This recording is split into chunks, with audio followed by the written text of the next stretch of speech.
Dear students, a very good morning to all of you. Here I am Manjay Pramanik from KVCRPF Mokamaghat. Today in this morning, I would like to discuss with you a new topic, a new subtopic and बाकी दिनों की तरह मैं आज EVS का topic लेकर के नहीं आया हूँ. आज मैथ की क्लास है और मैथ के क्लास में ये चैप्टर जो चल रही है जो mapping the way, this is very interconnected with the chapter that is going on, and I already discussed the chapter about map and how we can denote the sides of map and how we can measure the map distance, how the distance on the map and on the ground, that is similar and that is different or not.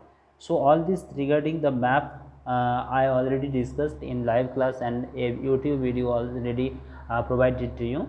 So I suggest you to watch the video again, and here in this class I will discuss some new subtopic, and that is interrelated with the topic that was one discussed, but this is some new features, this has some new features, and this is the chapter of mathematics and the chapter name is mapping the way. So here you can see that first you are seeing a picture here on the screen. You can see the picture, and that is you can guess the picture, what is it. I think you know about it, that this one is sea, ocean also. In the picture, where is the sea? Now look for the sea in the map of India. What colors is used to show the sea? So here you can see this student, and his or her name is Bala, and he is standing on the sea coast. Sea coast in the sense of जो you know about it that on the surface of the earth, जो हमारा गोला है, ये पृथ्वी का जो गोला है, इसका सरफेस एरिया जो है, इसके मैक्सिमम जगह जो है पानी से ढका हुआ है. So you can say that the surface of the earth, the one मतलब 3 भाग जो है पानी में ढका हुआ है और 1 भाग लैंड एरिया है. तो मैक्सिमम लैंड एरिया कहीं ना कहीं कोस्टल एरिया में जाकर के टच करता है, कहीं ना कहीं समंदर से जुड़े हुए हैं. तो आप देख सकते हैं, अब अगर चेन्नई कभी घूमने गए हैं, कभी मुंबई जाते हैं और कभी उड़ीसा जाते हैं, कभी साउथ इंडिया विजिट करने जाते हैं, तो आपको सी बीच देखने को मिलती है. समुद्र के किनारे में लोग जाते हैं और समुद्र के जो अजीबोगरीब जो नज़ारा होता है उसको एंजॉय करते हैं. तो समर वैकेशन में, विंटर ब्रेक में आप इस तरह के समुद्र को विजिट कर सकते हैं. और जब भी आप विजिट करेंगे, इसी तरह से बाला जैसे खड़े हैं, ऐसे रह कर के खड़े होकर के आप समुद्र को देख सकते हैं, उसके उथल पुथल और नीली पानी को आप एंजॉय कर सकते हैं. So here you can see here written Bala is standing on the sea coast. Sea coast का मतलब होता है समुद्र के किनारे का जो लैंड एरिया होता है. You can see here this is very vast area. So this area you can say sea coast. I already discussed about it, but I will explain with the Indian map, Indian political map, and you have to wait some time. So यहाँ आप देख सकते हैं कि एक समुद्र के किनारे में खड़े होकर के स्टूडेंट जो हैं समुद्र को एंजॉय कर रहे हैं, समुद्र को देख रहे हैं. वास्ट सी, बहुत ही दूर दूर तक पानी और कुछ नहीं दिखाई दे रहा है. तो द सी लुक्स एंडलेस, मतलब कहीं ख़त्म नहीं हो रहा. आसमान के साथ वो जैसे टच हो गया, आसमान के साथ जुड़ गया है, इस तरह से देखने को मिलती हैं. हैव यू सीन द सी? अगर आप चेन्नई गए हैं कभी, और अगर आप उड़ीसा विजिट किए हैं, अगर आप साउथ इंडिया के कोई भी स्टेट्स विजिट किए हैं, गुजरात, महाराष्ट्र गए हैं, तो आप देख सकते हैं समुद्र के नज़ारा को आप महसूस कर सकते हैं, फील कर सकते हैं, एक्सपीरियंस कर सकते हैं. In the picture where is the scene? In this picture I think you know about it that the blue colours water, vast water, and that is considered as that can be said as sea, sea. Sea, that means samundar. Now look for the sea in the map of India. What colors is used to show the sea? तो हम लोग अभी India के map को देखेंगे. 1 minute के लिए मैं इंडिया के मैप को देखेंगे. यहाँ आप देख सकते हैं कि कैसे समुद्र को दर्शाया गया है. वहाँ भी जैसे नीला नीला आसमानी कलर का स्काई ब्लू कलर का दिख रहा था, वैसे ही यहाँ भी दिख रहा है। ये हमारा प्यारा भारत है, और प्यारा भारत एकदम जम्मू कश्मीर लद्दाख से लेकर के, यहाँ न्यू पॉलिटिकल मैप है इसलिए लद्दाख और जम्मू कश्मीर को अलग करके दिखाया गया है। लद्दाख जो कि एक यूनियन टेरिटरीज़ के रूप में अब माना जाता है, और जम्मू कश्मीर को एक अलग यूनियन टेरिटरीज के रूप में माना जाता है, जो कि पहले एक ही स्टेट हुआ करता था, लद्दाख और जम्मू एंड कश्मीर को 2 यूनियन टेरिटरी में बांटा गया है। और बहुत ही रिसेंटली 2014 में हमारे यहाँ आंध्र प्रदेश और तेलंगाना, यहाँ भी आप देख सकते हैं एक ही स्टेट था पहले, आंध्र प्रदेश को अलग किया गया है और तेलंगाना बनाया गया है।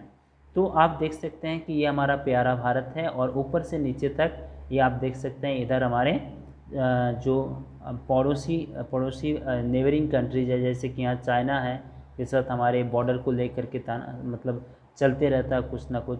और इधर पाकिस्तान है, यहाँ आप देख सकते हैं म्यांमार है, यहाँ बांग्लादेश है, यहाँ नेपाल है, भूटान है। इस तरह के हमारे चारों ओर पड़ोसी देश हैं, और नीचे आप देखेंगे तो श्रीलंका भी मिलेगा। तो ये जो वाइट कलर का दिख रहा है ये हमारे नेबरिंग कंट्रीज़ हैं, और यहाँ नीचे की तरफ भारत के चारों ओर आप देख सकते हैं नीचे की तरफ यहाँ जो बॉर्डर, ये नीचे की तरफ स्काई ब्लू कलर का जो दिख रहा है सारा चीज़, जो पानी ही पानी है, दैट मीन्स ओशियन है, वो सी है। तो सी को इस तरह से कलर के द्वारा दर्शाया गया है यहाँ मैप में। तो आपको समझना है कि भारत के आप पॉलिटिकल मैप को देखेंगे तो आपको सारा स्टेट समझ में आ जाता है कि यहाँ आप मैं यहाँ थोड़ा सा कोशिश करूँगा दिखाने का। जैसे कि यहाँ से शुरू होता है पानी का, जहाँ भारत के किनारे को पानी से टचेस है, मतलब पानी के किनारे में है, यहाँ से लेकर के ये तो बांग्लादेश है, यहाँ कुछ स्टेट्स जो हैं हमारे हैं, लेकिन यहाँ समुद्र के साथ टच नहीं है क्योंकि बीच में म्यांमार आ जाता है। यहाँ तो बांग्लादेश है, वेस्ट बंगाल का समुद्र के साथ सुंदरबन जहाँ है वहाँ समुद्र के साथ मिलता जुलता है। उड़ीसा का बहुत सारा जगह जो है कोस्टल एरिया में है। यहाँ आप देख सकते हैं आंध्र प्रदेश का बहुत लंबा सा जगह कोस्टल एरिया में है, और इधर गुजरात, इधर महाराष्ट्र, इधर कर्नाटका, केरल, तमिलनाडु। तो ये जो साउथ इंडिया का, मतलब इंडिया को अगर बीच से इस तरह से बांट देंगे तो ये साउथ का जो पोर्शन है, टोटल नीचे की पोर्शन है, इस नीचे की तरफ हमारे समुंदर है, सी है, जिसको हम इंडियन ओशन भी बोलते हैं। और इस इंडियन ओशन के इधर वाले हिस्से को, जैसे कि इधर वाले हिस्से को हम बोलते हैं बे ऑफ बंगाल, यहाँ लिखा हुआ आप देख सकते हैं, और इधर वाले हिस्से को बोलते हैं अरबियन सी। जबकि ये पूरा टोटल क्या है, इंडियन ओशन है, ये महासमुंदर है, महासागर है, और इसमें इसको हम अलग अलग नाम दे दिए हैं, लेकिन ये पूरा टोटली एक इंडियन ओशन है। तो भारत के दक्षिण में और पूर्व के तरफ बहुत जगहों में जो है सब बहुत सारे स्टेट्स जो हैं समुद्र के किनारे में हैं और कोस्टल एरिया है। तो कोस्टल एरिया में इसी एरिया को कहेंगे, जैसे कि ये बंगाल का, ये कोलकाता के पास साउथ 24 परगनाज कुछ डिस्ट्रिक्ट्स है, जैसे उड़ीसा के कुछ डिस्ट्रिक्ट्स है इस तरह के पानी के समुद्र के किनारे में। तो समुद्र के किनारे में जितने जगह है उसको हम कह सकते हैं कोस्टल एरिया। तो भारत का अगर देखा जाए तो इस तरह से इतना सा जगह जो है कोस्टल एरिया में आता है। कोस्टल एरिया बहुत ही इम्पॉर्टेंट है। कोस्टल एरिया नहीं रहेंगे तो हम शिप्स के द्वारा भारी सामान को एक देश से दूसरा जगह मतलब एक्सपोर्ट इंपोर्ट नहीं कर सकते हैं। तो बहुत ही इम्पोर्टेंस है। जो स्टेट्स के किनारे में इस तरह का समुंदर है, पोर्ट है, तो बहुत ही डेवलप्ड है, वो अच्छा ग्रो कर सकता है, उसका फिर वो स्टेट जल्दी डेवलप करता है। तो ये समंदर का बहुत ही इंपॉर्टेंस है। इसके बारे में आप आगे की फर्दर क्लासेस में, हायर क्लासेस में इसके बारे में पढ़ेंगे। तो आपको पता चल गया कि भारत के कहाँ क्या है और किस तरह से है। हम फिर से चलेंगे उसमें कि उसमें वहाँ क्या बताया गया है। तो have you seen the sea, फिर यहाँ दो क्वेश्चंस हैं। Mark those state which have the sea on one side.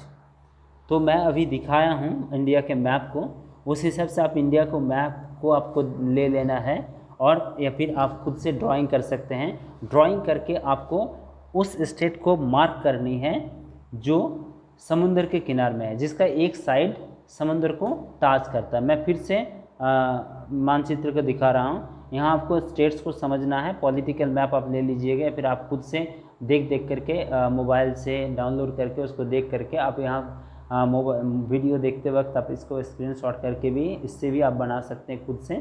तो आप देख सकते हैं कि जैसे गुजरात का हमारे भारत का सबसे ज़्यादा लॉन्गेस्ट कोस्टल एरियाज़ जो है वो गुजरात की है, इसीलिए गुजरात इतना डेवलप है। तो यहाँ से लेकर के यहाँ अंदर तक गया है, फिर इधर से आकर के यहाँ अंदर तक गया है। इस तरह से एक बहुत ही लंबा सा जगह, इसको अगर हम यहाँ धागा रख करके इसको मेजर कर लेंगे तो इतना सा लंबा सा जगह मिलेगा जो कि गुजरात का समुंदर के साथ एक साइड जो है टच करता है, कोस्टल एरिया है। तो इस तरह से उड़ीसा को देखेंगे, वेस्ट बंगाल को देखेंगे, आंध्र प्रदेश को देखेंगे, तमिलनाडु, केरल, कर्नाटका, तो ये सारा चीज़ को आप खुद अपना एक पॉलिटिकल मैप लेकर के इसको एनालिसिस करेंगे और उस हिसाब से आप करेंगे।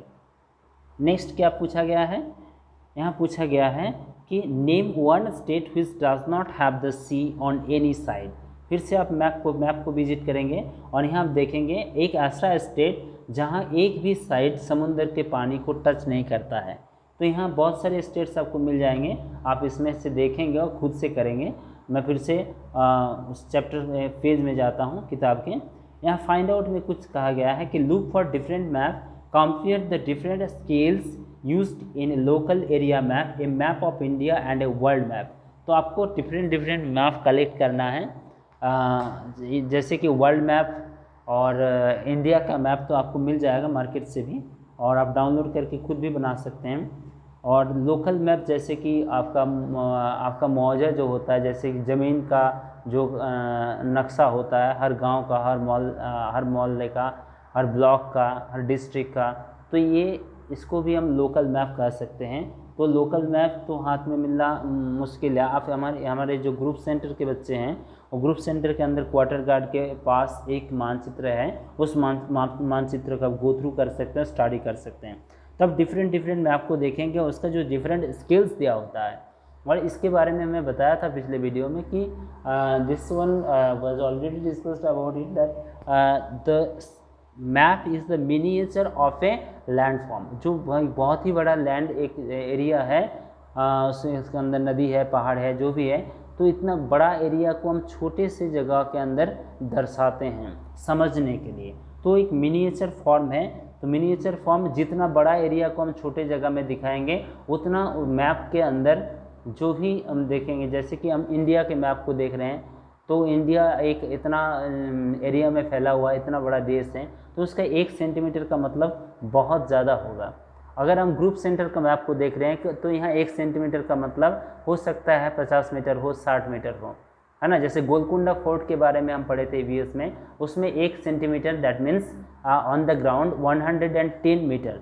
सो this one you have to think about it. There are different type of map, Indian map, the states map, your states map such as Bihar, such as Uttar Pradesh, there are all states map and मानचित्र आप देख सकते हैं, available है हमारे Google map search करेंगे तो आपको मिल जाएगा। वर्ल्ड मैप है, तो इसके तहत आपको अलग अलग मैपों को स्टडी करके उसका जो डिफरेंट स्केल्स होते हैं उसके बारे में सोचने हैं। अभी एक लाइन्स बिटवीन द स्टेट्स, इसके बारे में हम थोड़ा चर्चा करेंगे। Sabu is confused about the lines shows between the states. किस तरह का कन्फ्यूजन है, जैसे कि ये बोल रहे हैं कि I travelled from Delhi to Haryana but I never saw any lines on the ground, how do we see them on the map. आप देख सकते ये बोल रही है कि हम दिल्ली से हरियाणा जब गए तो कहीं लाइन खींचा हुआ नहीं था, तो मैप में क्यों खींचा हुआ होता है। तो आप देख सकते हैं यहाँ दिल्ली में ही चलता हूँ मैं, ये जो है ये न्यू दिल्ली है और यहाँ से ये हरियाणा स्टेट है। तो ये दिल्ली से जब हरियाणा गए थे तो इनको कहीं इस तरह का लाइन खींचा हुआ या फिर जो बेड़ा होता है इस तरह का बेड़ा नहीं दिया हुआ, कुछ बैरियर कुछ भी नहीं था, ऐसे कुछ नहीं देखने को मिला इनको। तो इनको लगा फिर मैप में क्यों ऐसे होता है। तो हमें अपेरेंटली ये लग सकता है, apparently we can think about it that there are many lines in the map, ये lines you can see, there are many border lines, states border and countries borders, international borders also, there are many borders and line, all those lines are imagined, based on imagine, based on the satellite mapping. So जिस area तक वो, जैसे कि उत्तर प्रदेश है, उत्तर प्रदेश और बिहार का border है, तो यहाँ एक मिनट मैं क्लियर कर लेता हूँ। जैसे उत्तर प्रदेश और बिहार का बॉर्डर यहाँ शेयर कर, एक मिनट सॉरी, यहाँ से यहाँ ये जगह है, तो यहाँ अगर कोई गांव है तो ये बिहार में आ जाएगा, यहाँ कोई गांव है, शहर है, तो ये उत्तर प्रदेश में आ जाएगा। तो इस एक तरह से बंटवारा है, यहाँ कोई लाइन नहीं खींची गई है, सिर्फ मानचित्र में आपको लाइन दिखेगी, ऑन द ग्राउंड आपको कुछ इस तरह का लाइन नहीं दिखती है। तो ये ऑन द मैप आपको हमें ये समझने के लिए पॉलिटिकल, एडमिनिस्ट्रेटिव, फिनेंशियल बहुत सारे मैटर होता है, जिसको हम एक एक स्टेट को बांटेंगे तो हमें जो हमारा शासन प्रणाली हो वो बहुत ही स्मूथ तरीके से चलेगा। और इतना बड़ा देश को अगर इस तरह से स्टेट्स में नहीं बांटेंगे, डिस्ट्रिक्ट्स में नहीं बांटेंगे, मोहल्ला में नहीं, ब्लॉक्स में नहीं बांटेंगे, तो इतना बड़ा देश को चलाना और स्मूथली चलाना बहुत ही मुश्किल हो जाएगा। तो इसलिए इस तरह का बनाया गया है, लेकिन ये लाइन आपको ऑन द ग्राउंड नहीं देखने को मिलेगा। कोई अगर मध्य प्रदेश के भोपाल से पटना आता है तो उनको इस तरह के जो लाइनें दिख रही हैं यहाँ on the map, such type of lines you can't see on the ground. So this is clear that there are no confusion in the on the ground and on the map how the lines draw. So फिर हम चलेंगे, यहाँ क्या एक दूसरे से बातचीत कर रही है। No, there are no lines painted on the ground. जैसे आप मैप में आपको देखने को मिल रहा है, इस तरह से कोई लाइन ग्राउंड में नहीं खींची जाती है। The map shows us where one state ends and the next begins. Map हमें ये दर्शाता है कि कहाँ एक स्टेट का बॉर्डर ख़त्म हो जाता है, जहाँ उस स्टेट का जो शासन प्रणाली है, जो सिस्टम है, वो वहाँ तक ही लागू होता है। फिर अगले स्टेट में फिर उनका जो अलग पहचान है, अलग तरीका है, अलग शासन प्रणाली, अलग शासक है, अलग गवर्नमेंट है, वो वहाँ से लागू हो जाता है। तो इसको दर्शाने के लिए ये लाइंस ऑन द मैप खींचा जाता है। ये आप you can't see this type of lines on the ground. So इनको अब समझ में आया तो oh yes we paid the toll tax at the border. तो ये होता है कि अलग अलग स्टेट्स को अपना टोल टैक्स वहाँ मिलता है, तो उसमें उसको भागीदारी है। I saw a big board saying, और आप देखे होंगे जब भी आप एक डिस्ट्रिक्ट के बॉर्डर को क्रॉस करते हैं तो दूसरा डिस्ट्रिक्ट के एक बोर्ड लगा हुआ होता है, या फिर जिस डिस्ट्रिक्ट को आप क्रॉस कर रहे हैं उस डिस्ट्रिक्ट का भी एक बोर्ड लगा हुआ होता है, और वो बोलते हैं कि आप विजिट अगेन, ऐसे लिखा हुआ होता है। और दूसरा डिस्ट्रिक्ट जिस डिस्ट्रिक्ट में आप एंट्री करने जा रहे हैं, या फिर जिस स्टेट में आप एंट्री करने जा रहे हैं, उस बोर्ड में लिखा हुआ होता है वेलकम टू हरियाणा। जैसे ये दिल्ली से हरियाणा जा रहे थे तो दिल्ली वाले बोर्ड में लिखा हुआ होगा विजिट अगेन दिल्ली, है ना, thank you for visiting Delhi, इस तरह का। और हरियाणा वाले बोर्ड में लिखा हुआ होगा welcome to Haryana. So you have to know about it that there are many lines on the districts on the to show the district borders, states border, international border, but there are no lines on the ground. On the ground there are no lines. सिर्फ हम अपने सुविधा के लिए इस तरह का बंटवारा कर लिए हैं, जो कि हमारे मानचित्र में दिखता है, और उसी हिसाब से हम ऑन द ग्राउंड काम करते हैं। बाकी ऑन द ग्राउंड आपको कहीं इस तरह का लाइंस देखने को नहीं मिलती हैं। तो आज के लिए इतना ही। आगे की क्लास में हम मैपिंग को कैसे हम मेजर करते हैं, जैसे कि डिफरेंट स्किल्स के बारे में हम बात करेंगे, और डिफरेंट स्किल्स के बाद हम हमारे स्कूल का जो मैपिंग होता है या फिर हमारे क्लासरूम का जो मैपिंग होता है उसके बारे में कुछ आइडियाज़ लेंगे। तो आज के लिए इतने ही। आगे की क्लास में फिर मिलेंगे। बहुत बहुत धन्यवाद।